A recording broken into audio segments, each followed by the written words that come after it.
የባህልና ስፖርት ሚኒስቴር ቁጥራቸው በውል አይታወቅም የተባሉትን በኢትዮጵያ የሚነገሩ ቋንቋዎች በትክክል ምን ያህል እንደሆኑ ለማወቅ ጥናት እያስጠናው ነው ሲጠናቀቅ ይፋም አደርጋለሁ ብሏል። ሚኒስቴሩ ይህንን ያለው የሕዝብ እንደራሴዎች ምክር ቤት የጤና ማህበራዊ ልማት ባህልና ስፖርት ጉዳዮች ቋሚ ኮሚቴ የ2018 በጀት ዓመት የመጀመሪያ ሩብ ዓመት የሥራ ክንውኑን በተገመገመበት ወቅት ነው። ሪፖርቱን የገመገመው ቋሚ ኮሚቴውም ሀገሪቱ የ2029 የአፍሪካ ዋንጫን ለማዘጋጀት ጥያቄ ማቅረቧን ተከትሎ እየተደረጉ ያሉ ዝግጅቶችን ጨምሮ ሌሎችም ሚኒስቴር መስሪያ ቤቱን የሚመለከቱ ጥያቄዎችን ያነሳ ሲሆን የተቋሙ የሥራ ኃላፊዎች ምላሽና ማብራሪያ ሰጥተዋል። ዝርዝሩን ሪፖርተራችን ብሩክ አስቀናው እንደሚከተሉ አዘጋጅቶታል። የባህልና ስፖርት ሚኒስቴር የ2018 በጀት ዓመት የ3 ወራት የሥራ አፈጻጸም ሪፖርቱን ለሕዝብ እንደራሴዎች ምክር ቤት የጤና ማህበራዊ ልማት ባህልና ስፖርት ጉዳዮች ቋሚ ኮሚቴ አቅርበዋል። በግምገማ መድረኩም ሚኒስቴር መስሪያ ቤቱ በሩብ ዓመቱ በባህል በስፖርትና ኪነ ጥበብ ልማት ዘርፍ ውጤታማ አፈጻጸም ማስመዝገቡን ያመለከተው ቋሚ ኮሚቴው ተቋሙ እያከናወናቸው ያሉ ተግባራቱን አጠናክሮ እንዲቀጥል አሳስቧል። እንዲሁም ማብራሪያ ያሻቸዋል በሚል ቋሚ ኮሚቴው ካነሳቸው ጥያቄዎች መካከል ተቋሙ የተገኘበትን የኦዲት ክፍተት ለማረም ምን ተግባራትን አከናውኗል የሚለው ሲሆን ሚኒስቴሩ ምላሽ ያለውን አቅርቧል። ከደንብና ከመመሪያ ውጭ የተፈጸመ ግዥ ብር 40,816,348 ከ69 ሳንቲም በተመለከተ ማስተካከያ እንዲደረግ የተሰጠ ግብረ መልስ ላይ ሚኒስቴር መስሪያ ቤቱ የወሰደው የማስተካከያ እርምት ለምን በሪፖርቱ ተካቶ አልቀረበም? ከላይ የተገለጹት የኦዲት ግኝቶች ማስተካከያዎች በምን ደረጃ ላይ ይገኛሉ? ከግንባታ ጋር ተያይዞ ከዚህ በፊት ከግዢ ስርዓት ጠብቆ ከመፈጸም አንጻር የተነሱ ጉዳዮች አሉ። እኛም የዚህን የኦዲት ግኝትን የተሟላ ምላሽ ለመስጠት ድርግት መርሃ ግብር አዘጋጅተን ለዋና ኦዲተር ልከናል።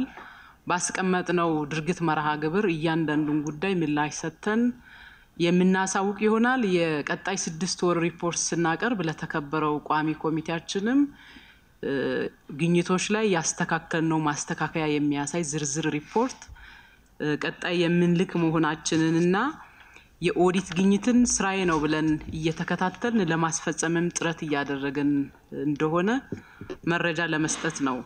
ሌላው በቋሚ ኮሚቴው የተነሳው ጥያቄ ደግሞ ከቋንቋ ጋር የተገናኘ ሲሆን በሀገሪቱ የሚነገሩ ቋንቋዎችን ከመሰነድ ጋር ተያይዞ ሚኒስቴር መስሪያ ቤቱ ምን እየሰራ ነው የሚለው ሲሆን ይህም በተመለከተም ተቋሙ ምላሽ ሰጥቷል።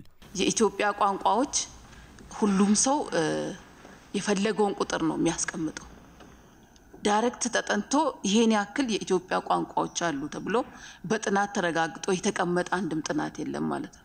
አንዱ ሲፈልግ 102 ቋንቋዎች አለ፣ 80 ቋንቋዎች አሉ፣ 70 ቋንቋዎች አሉ። የተለያዩ ቁጥር ነው የሚነገረው ማለት ነው። ያን ችግር ለመፍታት እንግዲህ የኛ ሚኒስቴር መስሪያ ቤት በዘንድሮ አመት ትልቅ ቅድም ክብርት ሚኒስትርን በደንብ ስለገለጹት ትልቅ ስራ ሰርተናል ብለን የምናስበው እሱን ነው። አጠቃላይ በየክልሉ ላይ የሚነገሩ ቋንቋዎች ስንት ናቸው የሚለውን ፕሮፋይል ለመሰነድ ኦሬዲ ዝግጅቱን ጨርሰን መረጃዎችንም ሰብስበናል ማለት ነው። ቁጥሩን አሁን ይሄ ነው ለማለት ገና ቫሊዴሽን ላይ ስለሆን ቁጥሩን ለመግለጽ አሁን መረጃውን እንላለን።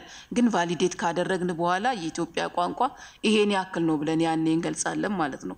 ኢትዮጵያ የ2029 አፍሪካ ዋንጫን ለማዘጋጀት ጥያቄ ማቅረቧን ተከትሎም ጥያቄው ተቀባይነት እንዲያገኝ በርካታ ስራዎች መሰራትና በቂ ዝግጅት የሚጠይቅ ከመሆኑ ጋር ተያይዞ ምን እየተሰራ ነው የሚለውም ጉዳይ ተጠይቋል። 5 ዓመት ስትራቴጂክ እቅድ አዘጋጅተናል። የ2029 የአፍሪካ ጨዋታ ለማዘጋጀት ምን ያስፈልጋል? ሜዳ ብቻ አይደለም። ሜዳ ያስፈልጋል፣ ሌሎች መሰረተ ልማቶች ያስፈልጋሉ፣ ሎጂስቲክ ያስፈልጋል፣ ብዙ ነገር ያስፈልጋል። ማን መቼ ምን ያደርጋል የሚል ዝርዝር እቅድ አቅደን ስራ እየሰራን ነው ያለነው። 6 ትላልቅ ዓለም አቀፍ ደረጃ ያሟሉ ስቴዲየሞች ያስፈልጉናል። ከ6 በላይ ስቴዲየሞች አሁን ግንባታ ላይ አሉ። በ2 ዓመት ውስጥ የሚጠናቀቁ አብዛኞቹ በ2 ዓመት ውስጥ የሚጠናቀቁ ይሆናል። የተወሰነው በቅርብ ጊዜ የሚጠናቀቁም ብዙ አሉ። ወደ 6 የሚሆን ትላልቅ ዓለም አቀፍ ስቴዲየሞችና ወደ 12 የሚሆኑ መለማመጃ ስቴዲየሞች ያስፈልጉናል። ከ12 በላይ መለማመጃ ስቴዲየም አለን አሁን በአገራችን። ወደ አትሌቲክስ ዘርፉ ስንመጣ ደግሞ ባሳለፍነው መስከረም 2017 ዓ.ም በጃፓን ቶኪዮ በተካሄደው 20ኛው የዓለም አትሌቲክስ ሻምፒዮና ውድድር ኢትዮጵያ ከዓለም 22ኛ ደረጃን በመያዝ ያለ ወርቅ ያጠናቀቀችበት ውድድር መሆኑ ይታወቃል።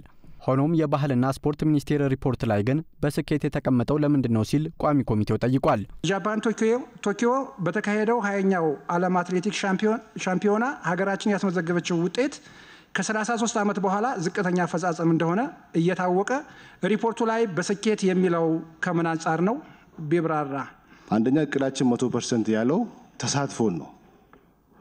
በየአመቱ በየትኛው ውድድር አይነት ላይ እንሳተፋለን ብለን እናቅዳለን። ውጤት ማምጣት በምንችላቸው ዘርፎች ላይ በርካታ ውድድሮች ያሉት በዓለም ላይ ነገር ግን የትኛው ላይ ተሳትፈን ፕራዮሪቲ ሰተን ተሳትፈን ውጤት ማግኘት እንችላለን ብለን በዛ ታሳቢ ነው